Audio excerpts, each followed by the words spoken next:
AJ, kanina naiyak ka, no? Bakit ka naiyak? Sobrang mamimiss ko kasi yung FPU and nagpapasalamat din ako kasi sobrang laking tulong nila sa akin na nakapaglaro ako sa kanila since high school. 9 years ata ako sa FPU, so sobrang happy ako. Buong buhay ko nasa FPU ko and thankful ako sa mga coaches, sa mga sa FPU community and sa boss namin. Anong plano? What's next for you? Ano, tatapusin mo na ba yung degree mo? Mag-apply ka ba sa draft or ibang league or may ibang liga ka ba sasalihan mo na bago? Siyempre, sabi nga ni Coach Pido kanina, lahat na, yung mga nasa UAAP, talagang posible mag-PBA. So, anong next para sa'yo, pare?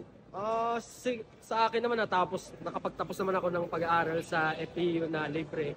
And yung plano ko ngayon siguro, papaano ko muna yung bone spur ko sa paa sa left.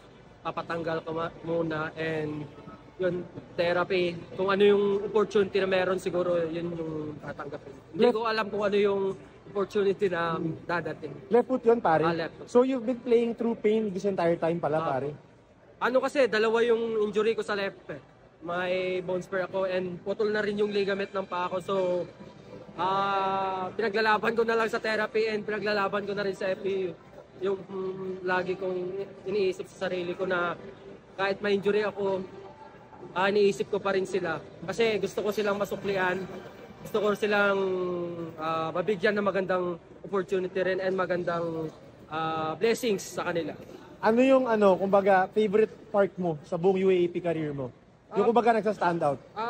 Favorite. Game winner, ano? Ano naman siguro, lahat naman, every game naman favorite ko. Pero ang pinaka-memorable sa akin, favorite ko siguro, yung nanalo kami against Ateneo ng 2 beses and ako pa yung nag-best player ng back-to-back. So, happy ako the way we compete and yun nga.